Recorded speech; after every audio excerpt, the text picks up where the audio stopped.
Which war did you serve? I was in Vietnam. What was your branch of service? I was in the Marine Corps. What was your highest rank? I was a sergeant E5 when I came out. Sergeant E5? Yep. What general locations did you serve in Vietnam? I was based primarily in Phu Bai. From Phu Bai, we went up north. I know sometimes we were in Hanoi. Not Hanoi, excuse me. We were in Hue City. We were down to Da Nang, the air base there, doing some stuff there. I was in the helicopter area of the Marine Corps, the air wing. Were you drafted or did you enlist? I enlisted. Yeah. Where were you living at the time in which you enlisted? I was living in Bristol, Bristol, Connecticut. Yeah. Okay. Do you recall the date in which you enlisted? I don't know exactly. I went in December after Christmas, toward the end of December of '67. I'm guessing that was probably a couple of months before that, somewhere, because I had been in school. I was going to University of Hartford at the time, and then it was somewhere probably, I would guess, about October. How far along were you in your education? I had about a year and a half that I had done at the University of Hartford. Why did you join? Well, a few reasons. I think patriotism was one. Being young and immortal was probably another reason. There was some allure, adventure of, what was going on in, Southeast Asia. Probably some things family-wise that were, it was time to get out of the house, that added to it. And, when it all came together, it just seemed like something I wanted to do. Did friends or family influence you?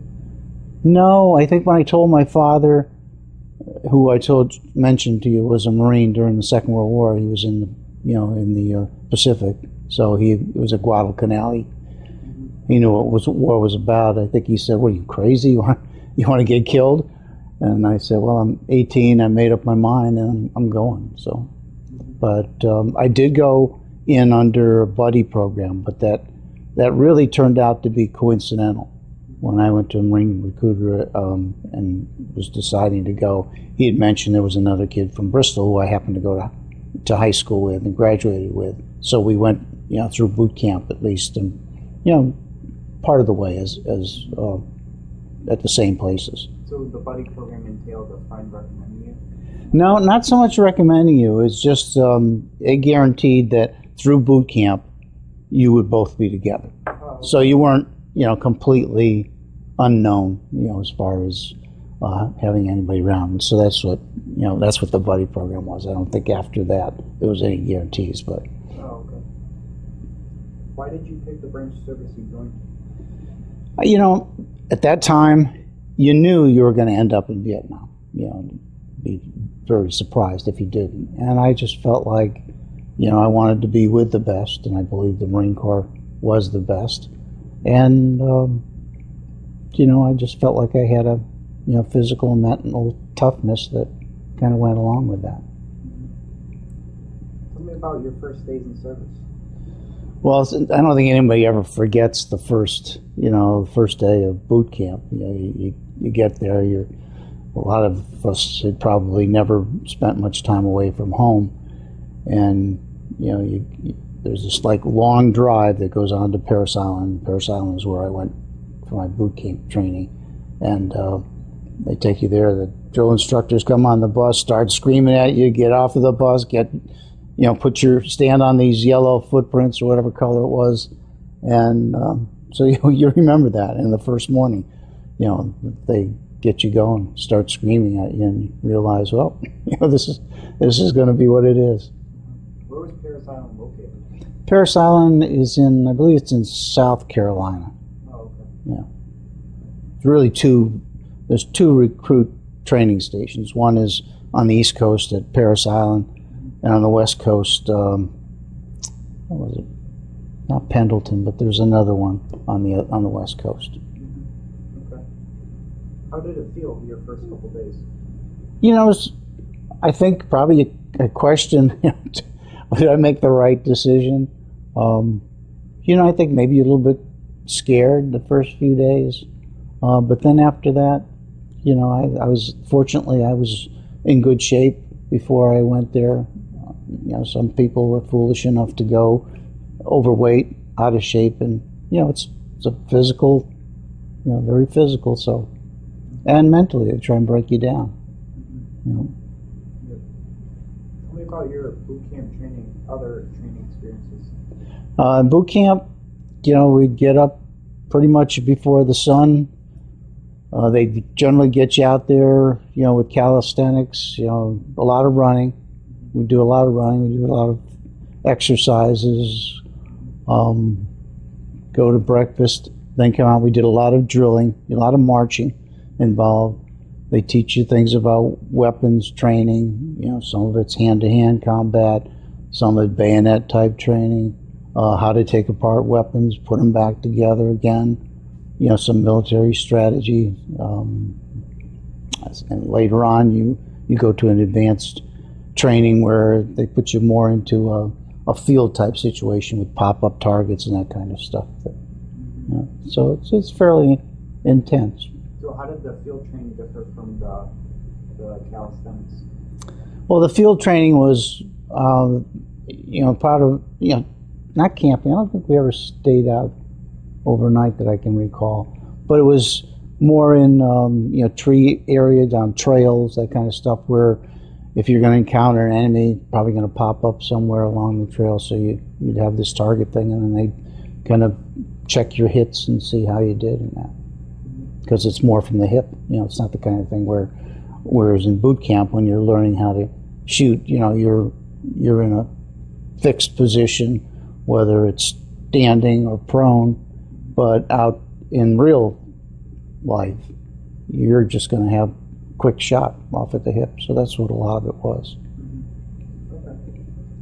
Do you remember your instructors in particular? I do.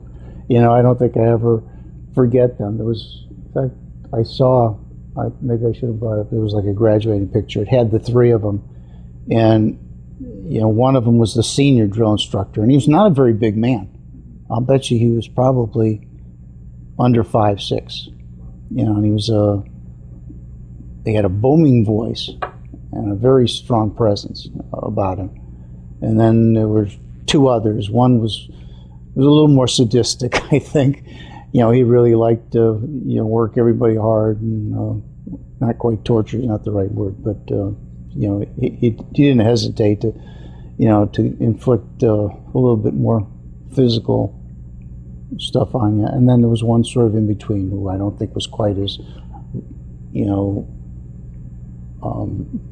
mature in terms of his experience as a drill instructor. But, toward the end, after a number of weeks, you really came to, appreciate them, respect them, and they all had their strengths about them. And there's times, you do a lot of training during the day, a lot of marching, a lot of physical stuff, but in the evening it tends to be, more classroom type things, and more talking, and you begin to see a little bit more of the human side of them. Whereas for a while you weren't so sure.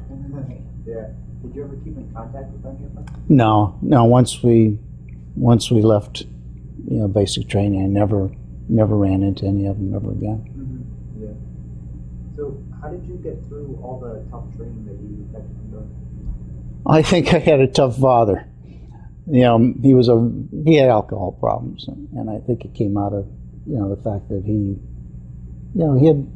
gone through, fought the Japanese, in places like Guadalcanal, and I don't think that ever left him. And so he was a very hard man to live with, and I was the oldest son, so a lot of times I was the one that had to do things that maybe others, wouldn't want to do. Mm-hmm. And so mentally I was prepared for it. Physically, I was prepared for it. So I didn't find it, as tough as I'm sure a lot of other people did. In fact, I kind of enjoyed it. So after boot camp, where did you initially go? Well, after boot camp, I was where did I go? After boot camp, you do an in advanced infantry training, which is a little bit more oriented toward the combat role of a infantryman.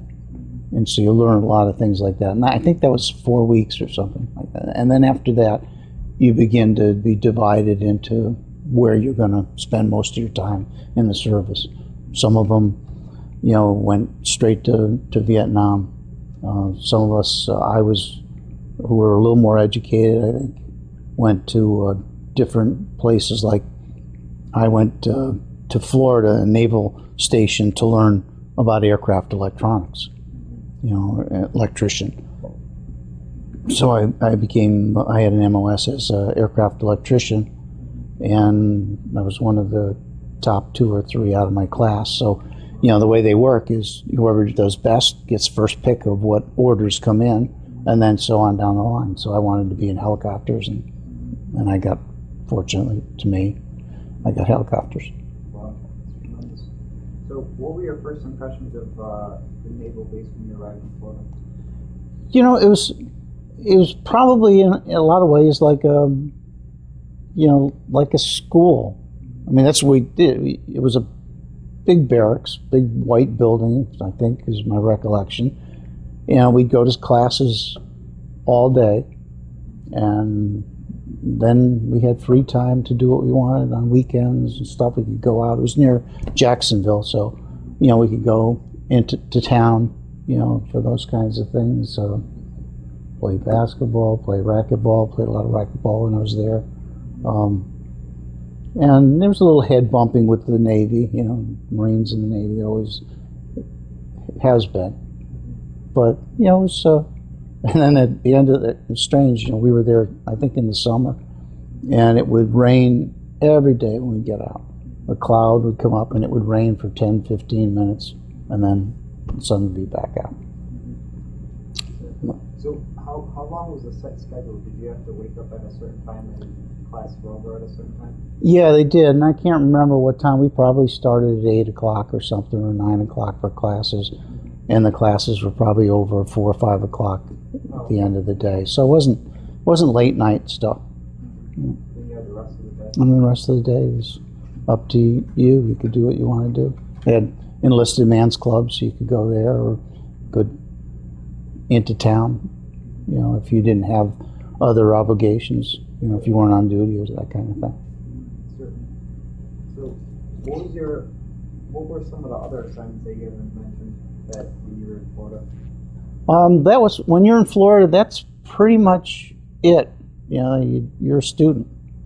After that, you're assigned, a permanent station. I went to New River, North Carolina, New River, which is right outside of Camp Lejeune, and that was a pretty much helicopter base.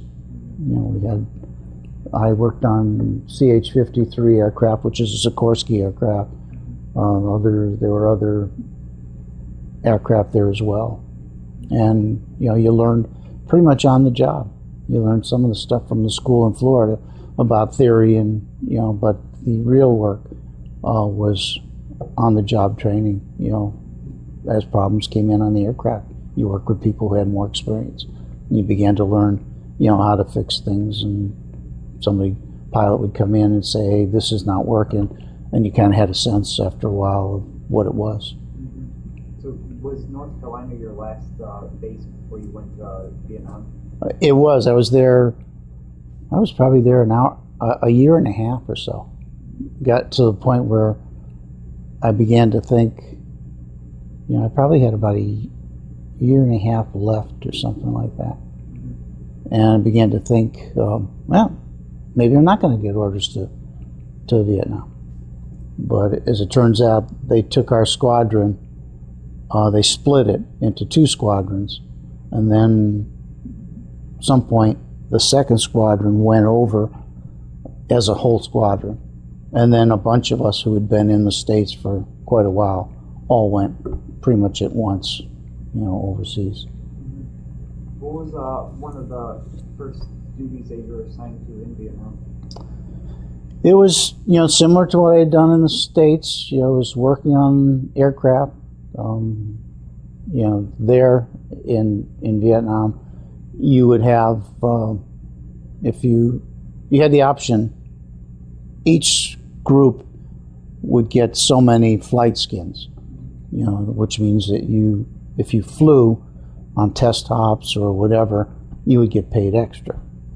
So, and you got paid a little bit more because you were in a combat area. So I would take them whenever I could get them, which would allow me, one, to see what was going on in the country. You flew as an electrician, but you were a gunner too. Usually on the planes there was pilot, co-pilot, crew chief, and then probably one other person who would man the guns. And for our aircraft, one of the hazards was when we came to mountaintop areas. We did a lot of resupply. We'd have to be careful because these tails might hit a bunker or something. And I remember seeing pictures of one of these upside down up on a mountaintop, hilltop, where these bases were. We would fly in, ammunition, sometimes troops. We'd pick up troops. Sometimes we'd fly in, water buffaloes, which were kind of big things of water, other supplies, and in the middle of nowhere, you'd see these bases, these guys. So, what was a typical day for you like in Vietnam? I liked working at night, so most of the time I would take a night shift, which meant I'd come in, 3 o'clock or something like that, and we'd work until 11, 12 o'clock. Basically, we'd work until all the planes came in and fixed any problems. If the planes came in without any issues, we'd probably be gone by 10 o'clock at night, but a lot of times they had one thing or another, so we'd work on those. Aside from that, you had some free time to do other things. I did some volunteer. Some of the pictures that were here, I don't remember if it's here or not, shows some of the places. Like we did some volunteer work at a nursery, or not a nursery, but a orphanage. Got to go out there and do some work, electrical work that needed to be done. Just some volunteer work. That was in Way City. So again, it was a chance to see some of the people and meet some of the people, and you can see it's a little different type of little different from what you would see in your everyday stuff. But, yeah.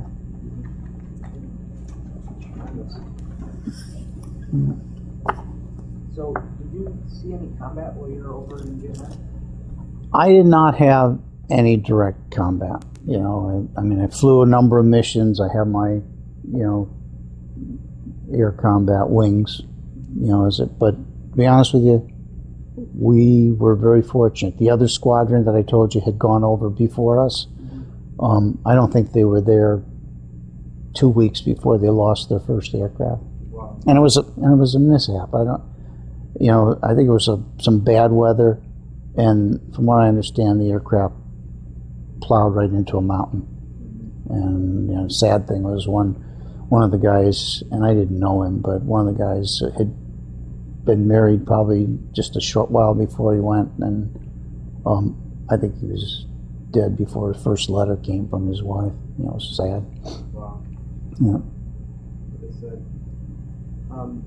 But we weren't an assault helicopter. We weren't like the Hueys, so much. We did pick up troops. We did drop troops off. I remember one time we were down in a field waiting, and a bunch of Hueys came in, and all these guys were hanging off of the skids on the Hueys and ropes on the Hueys, and they came in, and we took them back the rest of the way. Certainly. So you didn't see any other casualties in any other units?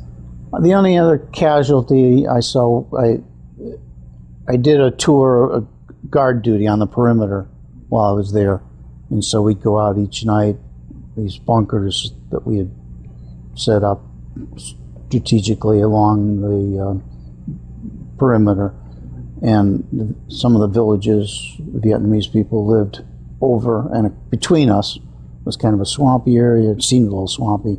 There was all kinds of barbed wire, that we had up, and we would drop. Planes would come periodically at night and drop off flare canisters, from parachute, and they'd come down, light up the area, and there was someone in the bunker right next to mine who thought that one of the Vietnamese was trying to infiltrate our lines, and so we had some shooting going on there. But that was the only incident, really. Okay. So, were you awarded any medals or citations? I don't have it'd be on that form. We were awarded, not personally, other than my air combat wings. I got those because of my time flying in mid-combat missions, or what they call combat missions. If you're in a combat zone and flying into areas, theoretically you're at risk. Aside from that, there were citations that the government of Vietnam awarded, various units that were there, serving and doing stuff. Okay. So, was there any other ones, or any other awards that you received, or that was it? That was the only personal one that I received. Like I say, the rest of them were ribbons for our units being in there. Okay, certainly. So, did you sustain? You've never sustained any injuries over there, did you? No. Okay. No. How did you stay in touch with your family when you were over there? That must have been a crucial. Yeah, mostly it was letter writing.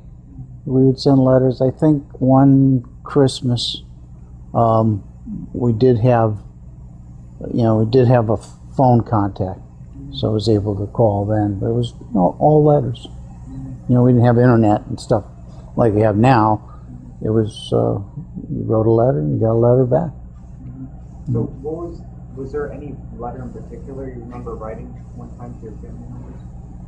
Not, other than maybe of the incident that I mentioned of the one guy who, the Vietnamese. It was. I mean, if you were doing anything that was a little bit more on the risky side, I wasn't gonna, say anything. Didn't want my mother to worry any more than she probably already did. My father had been in combat, so he knew what combat was about. I think one of the interesting things there was we had like about a 4-day dust storm that blew. It was like being in, you see these things where somebody's in the desert and dust just blew in for days and days and days. And even though, we had mosquito netting, because mosquitoes were pretty bad, that stuff would filter through your, mosquito netting. You walk by somebody who was asleep and it was like a layer of dust on them. Wow. And it was hot. It was always hot. I mean, 100, 120 degrees was not unusual. Wow. And was the humidity high over there? The humidity wasn't really bad. It was probably more like an Arizona type heat from my recollection. We didn't have a lot of rain. I think there are other parts where they probably do, but where we were in Phu Bai, in Da Nang area, it wasn't, heavy rain type area. So it was very dry? For the most part, yeah. So, one of the other things, the food that you ate over there, how did you like it? The food was not that great. The cafe, they would have like a mess hall that they would serve a lot of times, because we worked nights. We'd always have somebody on duty, probably in the mess hall, doing some kind of mess work, and basically they'd take some stuff and steal it and bring it, and we'd make our own food a lot. Oh, okay. Because it was better than eating what the mess hall had. Which means we didn't always do that, but if we were there from 3 to midnight or something, it was easier and more enjoyable for us just to make the food when we could. Yeah, certainly. We didn't eat, we didn't eat a lot of sea rations or anything like that, but they might be able to steal cans of, canned chicken or whatever that they happen to have. Certainly. So fruits and stuff. So what were some of the foods that you made? I think we probably had things like, I can't remember exactly, probably things like, maybe some ham, canned ham, probably some canned chicken, simple things. You made like maybe sandwiches? Probably some sandwiches too, that kind of stuff. Nice. So did you have enough supplies when you were over there?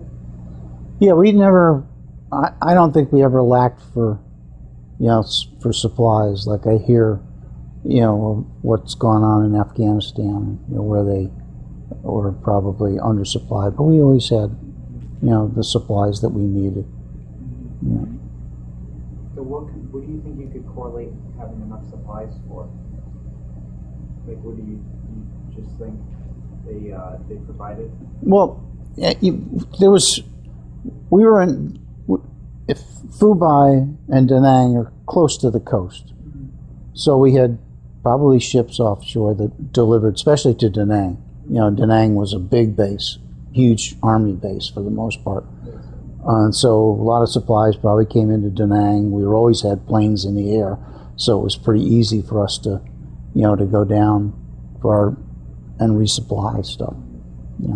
Unlike the guys that were up on some of these mountaintops that we were bringing supplies to, because they didn't have the ability other than from our planes to get the stuff. Yeah, certainly. So, did you feel any pressure or stress when you were over there? I don't think I ever felt pressure. There's always some fear, I think, that you feel. You have to be on your toes, and some fear is healthy.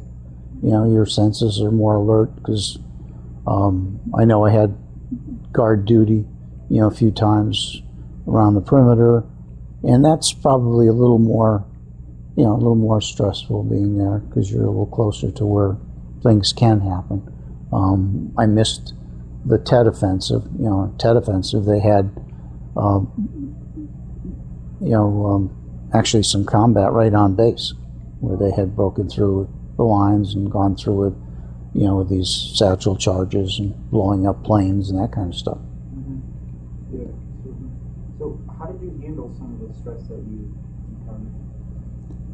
I just incorporate it in day-to-day activities. I never felt that much stress that it slowed me down. You're keeping pretty busy most of the time, there. So you had a positive attitude? Yeah. Yeah. I think some of my attitude changed, I think, over the tour that I was there. In the beginning, I thought that the Vietnamese people really wanted us there.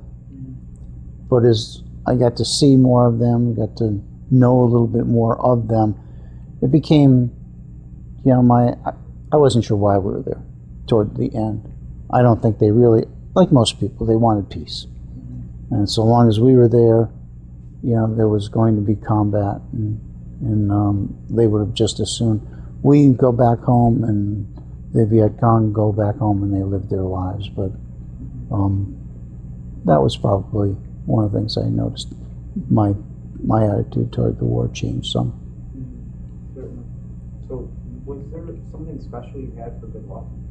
Like, did you carry something around? I did have, actually, I had a cousin who gave me a, medallion, and I had that I think I had that almost the whole time I was there. Somewhere I lost it toward the end. Toward the end of our tour, we were pulled back to Okinawa. It was getting close to the time when Nixon was beginning to phase us out of the war, and so we didn't go back to the States. We went to Okinawa, and there was a base on Okinawa, and we stayed there. But I had it for probably the whole time I was in Nam. Did it help you remember your cousin? I think that was it. I don't know how often it was I kept it in my things, and it was just with me most of the time. Okay. So how did you and your fellow combats entertain yourselves? I'm trying to think. There wasn't there was a few guys that had some talents. There was one guy in particular who would play guitar and sing, and he'd do a lot of parodies, and he was good. And some of us sometimes would, I don't know how, I guess he must have, I don't know if he got his own guitar sent there or whether he borrowed one from somewhere, but he'd do a lot of singing. Sometimes there'd be some USO shows. I think I have one picture of a USO show that went on there, and they came, maybe I don't know how often, not that often, but it was a nice diversion. No big names that I can recall, but still. Certainly. So what were some of the parodies that your friend did? I'm trying to remember what the songs that he parodied. What was it?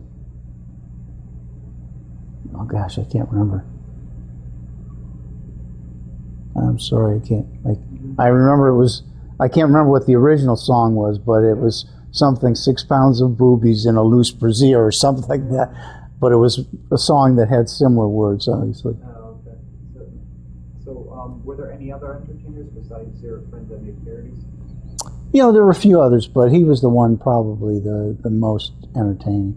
And it wasn't like, it wasn't like we had any kind of tennis courts or racquetball courts or anything like that. I think a lot of our time when we were looking at free time, we played a lot of cards, and we played what was it?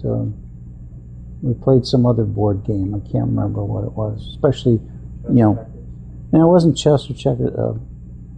What is that other game? It was, I can't remember what it's called, but we would do that while we're waiting for the planes to come in, because if the other stuff was fixed and we were just waiting for them to come back and then start working, we'd have that time in between. So were there particular card games you played, like blackjack or Texas? Hearts. We played a lot of hearts. Probably mostly hearts for some reason. And so how many USO shows did you take? Do you remember?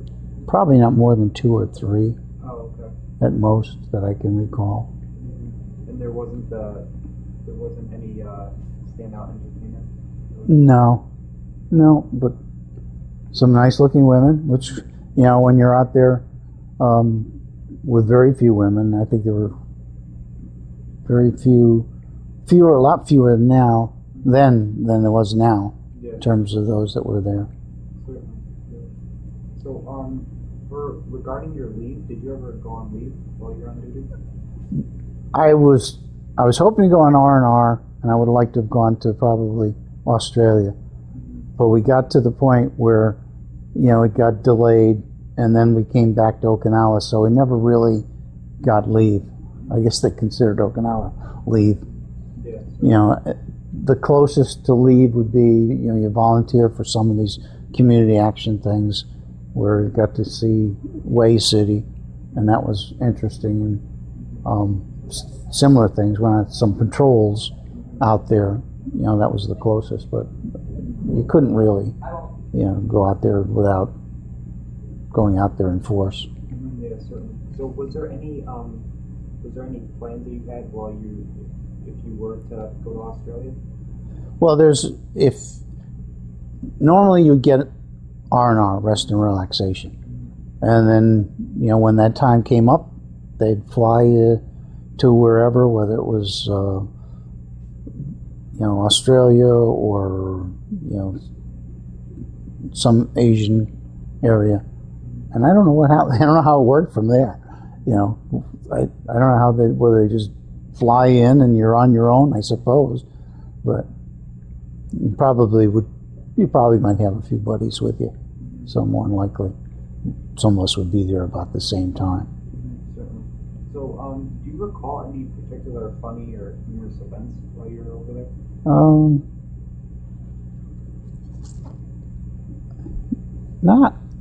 Not really. You know, I think we all had a pretty good sense of humor. We'd kid each other, you know, harass each other now and then, but, you know, nothing in particular. Oh, okay. Nothing to see there. Did you ever pull any pranks on each other? Oh, I'm sure we did. Like I said, I can't particularly remember anything, you know, that we would do, but yeah, I think we did. That was like daily basis. Daily, pretty close, yeah.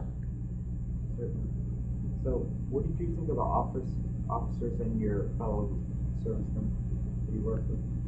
You know, it's interesting. We did not come into a lot. The only officers we really came in touch with were the pilots. The ones that, you know, if we went to where the electronics shed was, where we worked, there would be like a master sergeant or a gunnery sergeant who would be in charge of it, and the rest. But we basically did our own thing. You know, we knew what we had to do.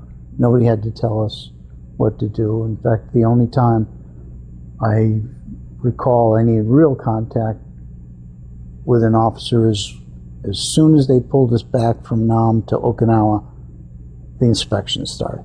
I mean, I don't think we were there a few days, and this one officer, colonel, whatever he was, you know, had us wiping down everything, and he's going with the white glove over the lockers and all that stuff, you know, and screaming, yelling. You're thinking to yourself, boy, I wish I was back in the combat zone. You know, they don't bother you there. Yeah. So you guys were well prepared? Yeah, I think for what we had, I think we were well prepared. Did you ever keep a journal while you were over there? You know, if I did, I don't remember it.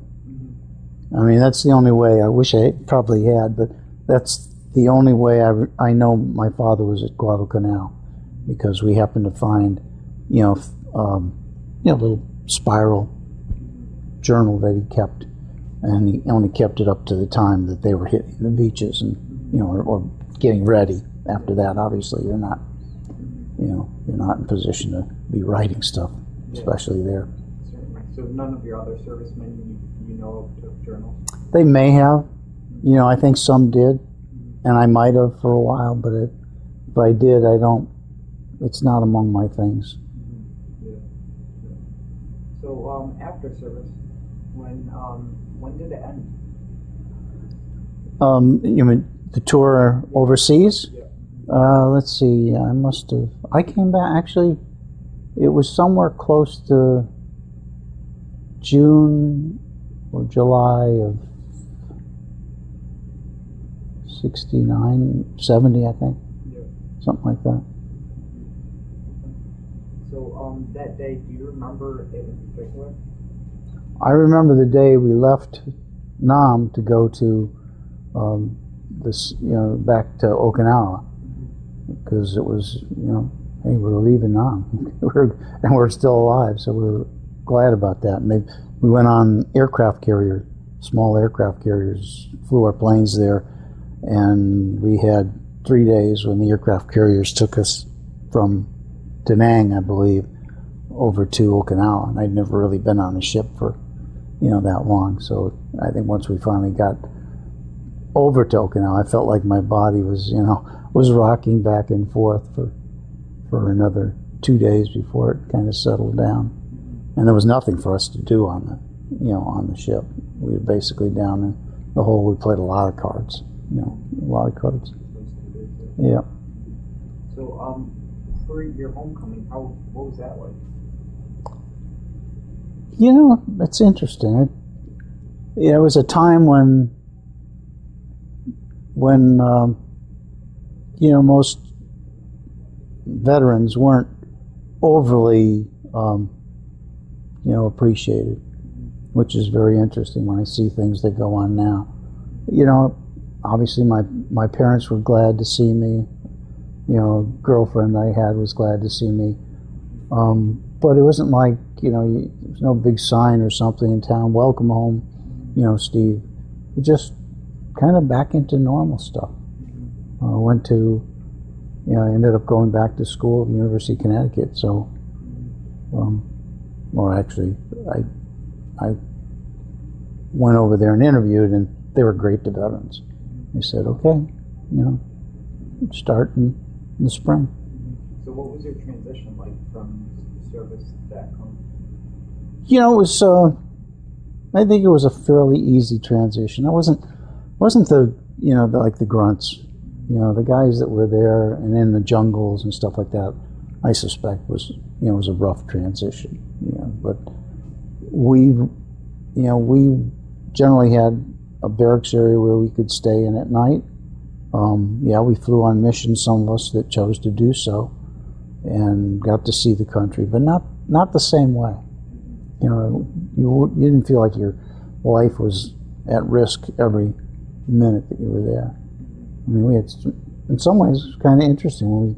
I remember one pilot, and I don't remember which river it was in Da Nang. I mean, he was flying. He couldn't have been more than 100 feet off of the water, and he's flying along the river, just going right up the river. And it was really neat because you could just see the people in the river, whether they were bathing, or one guy was fishing. He just stabbed a fish, with some sort of a spear, and that was kind of cool. Wow. So did you work and go back to school, or did you do one or the other? I primarily went to school, and then after a semester I started to work more because it was just the transition from being away for 4 years, because I was in service for 4 years, and I did take some courses along the way, but I didn't work at first. And under the GI Bill, I had enough money to pay for the rent, and there were some programs. I think the state had a program where your tuition was minimal, if anything. Wow. Yeah. So once you took your semester and then you started working, where did you work at? Odd jobs. I worked in a gas station in East Hartford for quite a bit. I tried taking the the third shift, figuring I could work at 11 o'clock and until 7, get some sleep, and then do other things. But the thing I found is it was a mistake, because I worked right near Pratt and Whitney, and that was busy. I mean, it was busy all night. It was always busy. You could never really get very far into studying before somebody would be back in the gas station, and that wasn't so much a time when people pumped their own gas. It was mostly attendant would run out and do it. Exactly. So when you're in the service, did you make any close friendships? Yeah, I did. In fact, when I was married, a friend of mine, came. He was from St. Louis, and he drove out to the wedding. Wow. And his vet. He was always big on cars. In fact, before we went overseas, I would help him sometimes. There was actually a kind of an automotive center where some guys had cars and they needed to do some work on it. You could do it there, and he would rebuild them all the time. He was that skilled. A lot of them I kind of lost track of. I don't know where they've gone, and I've never seen any kind of reunion, anywhere. So I don't know. But I do, some of them were characters. Like this one guy, really smart guy. I mean, a real smart guy. And he was from upper state New York, like Rochester, someplace like that. But when he had a few drinks in him, one of the things he'd end up doing is he'd chew the top off of a beer can, and some people would time him, see how fast he could. It was like a can opener, and he'd chew this thing off. He was a character. Wow. So, do you still talk to the person who went to your wedding today? No, I've kind of lost track with him. I thought I had found him again and sent an email out, but didn't hear anything back. So. So, what did you do as a career after your service, after working at the gas station? After, you mean after I got out of school? Mm-hmm. Yeah, and out of school, yeah. After I got out of school, I majored in real estate and urban economics at UConn. So I worked as a real estate appraiser for for 4 years for a company in Vernon, Connecticut. And then after that, I went with Travelers and worked in their investment department, pretty much covering the Midwest, and then eventually I would end up at Aetna and covered real estate again, but Chicago and those areas. Oh, certainly. Yeah. How long did you work at Travelers and Aetna? Combined, almost 25 years. Oh, wow. Yeah. And then Aetna became a healthcare provider. So one day they said to us, well, we got 99 professionals here. We don't really need you anymore. So to their credit, they phased us out. They didn't just dump us all on the street. Some of us had a year contract. Some may have had 2. Some may have had 3. And, maybe 9 of them ultimately stayed. The rest of us, I went out on my own, worked on my own for, a number of years. Yeah, so they prepared you almost. Yeah, I think, I learned a lot from that. And fortunately at the time, there was some software that was used in the industry that I was pretty skilled on. And so I still do some analysis work for, for investors and brokers and, and people like that. Oh, wow, that's tremendous. Yeah. So after working at Aetna, you kept doing odd jobs? I had that business until about 2008, and then 2008 the real estate industry kind of tanked. Yeah. And a lot of people I worked with, my contacts, they had to get out because they weren't making any money. I mean, I probably have 3 or 4 that I still do stuff for. As they need stuff, they call me. I always have worked pretty much word of mouth. So somehow they find me and give me a call. So but it's phasing out. I'm 67, so I mean, I still, like I say, I just finished a project for a guy that I do work with in East Lansing, Michigan. But I probably don't do nearly as many as before. I used to do a lot for clients in New York and other areas, but the industry's changed. Did you ever travel to where they live? I have. Well, I was out in East Lansing a few weeks ago. I normally don't, because I can do most of the stuff I do is the number stuff, so I don't have to be there. They have to give me certain assumptions that they want for rents and that kind of stuff. But he wanted me there because I knew the leases and nobody else seemed to know them, so I was out there for days. Certainly. So, how did your military experience influence your thinking about war or military in general? I think the way it influenced me is that I hate to see young people out in a combat situation unless we really need to be there. Too many lives are lost for reasons that politicians think are important. And like I say, I have no problem with defending our country. I understand the post 9/11 stuff, but I think too often objectives are chosen not for the right reasons. I don't know if you happen to read, there's a book fairly recent called Outpost. Yeah, I've never read it. Okay, it's a fairly new book, and it was written, I believe it takes place in Afghanistan, but it was a post that was set up in an area that that never should have been there, because there were mountains around it overlooking it. Wow. And these guys were stuck out there supposedly to stop the insurgents, but they lost a lot of lives. They were undersupplied. Every time somebody looked at the maps and looked at aerials, they said, what in the world, why are they there? And yet they were there for years before somebody finally high enough said, no, let's close that one down. Yeah, certainly. Yeah. So, was there any characteristics that you learned from your military experience that you still carry on today? Well, I think, the military helps you become disciplined. And maybe I was disciplined to begin with. So, the self-discipline, I think, is an important characteristic. I think the other thing is you never quite know what is your personality and what is not. But I don't think I get ruffled by situations or things that are going on.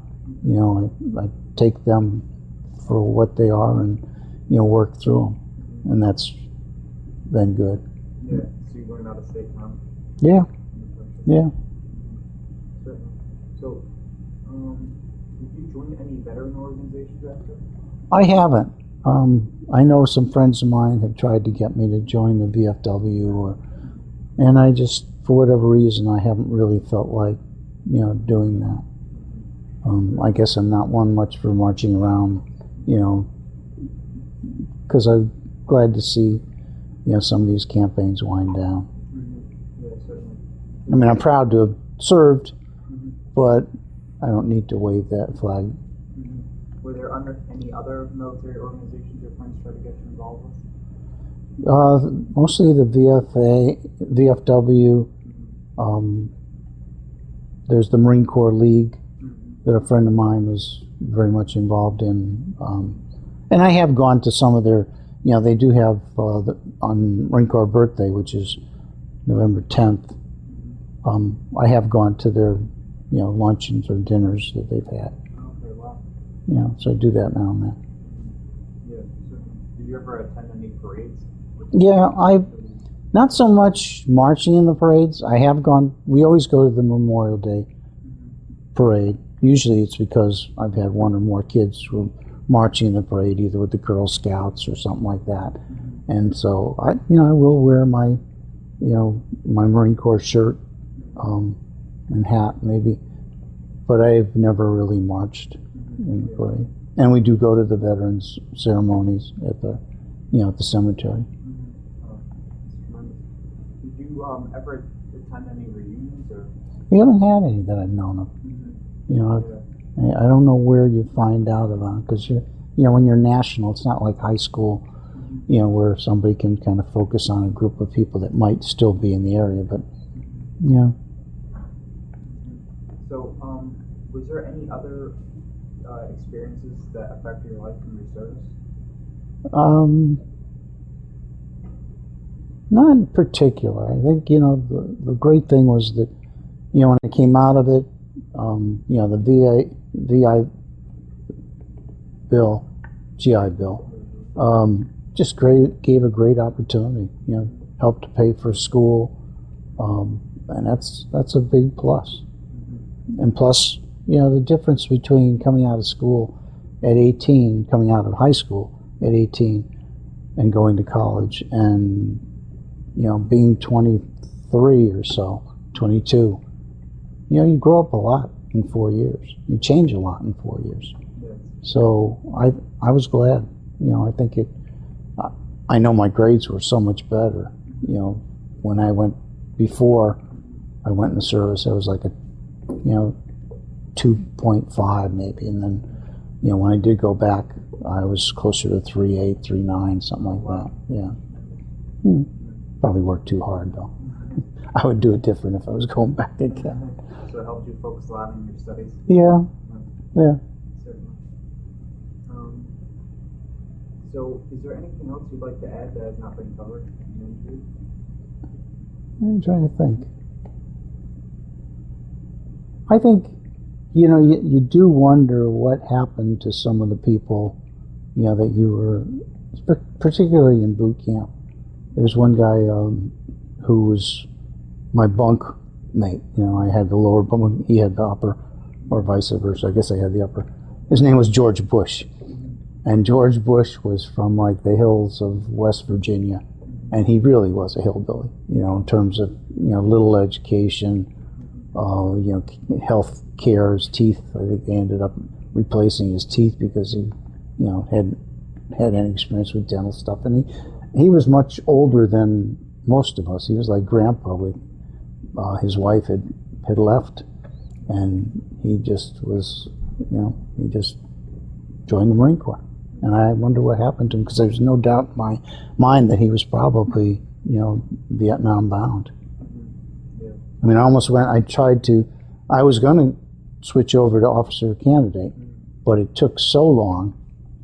It took, I don't know, 6 or so months and this was when I was getting closer to getting out. They'd say, "Oh, do you still want to go to OCS?" And I think I had like about 2 or 3 months left. I said, "You got to be kidding me!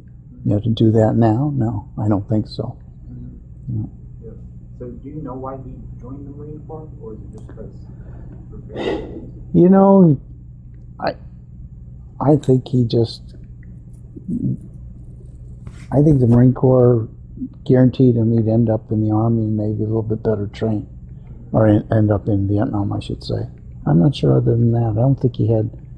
I don't recall that he had any family members that were, you know, Marines. Yeah, certainly. So, one other question. Without the GI Bill, do you think it would have been probable for you to get further your education? I think eventually I would have. You know, unless I got sidetracked with a job that was paying well. But you know, my intent had been to do that. And while I was in the service, I had taken courses because there is sort of a university that's affiliated with the service that you can take courses here and there. And so I did that. Not a lot, but. Yeah. Do you know how many courses you took while you were in service? Probably about 3. And then, you know, because I was in electrician, I had taken a number of electrical courses that I got credits for, you know, when it came to transferring over for Yukon, over to Yukon. They gave me credit for. I didn't expect it, but, Wow, tremendous. you know. Yeah. So that saved part of the semester then? Yeah, probably a little bit. It was, you know, some electrical engineering program. Not a whole lot, but it was just kind of interesting. Yeah, certainly. So, was there anything else that you would like to mention? I was just, you know, I enlisted. My brother, who was a couple years younger than I am, he got drafted. So he was in for 2 years, but he actually, they sent him to California. He went to school, communication school there, and then they sent him to Germany, not Nam, but to Germany, and they basically forgot him while he was there. So he had like a vacation, and then they let him out 6 months early on top of that.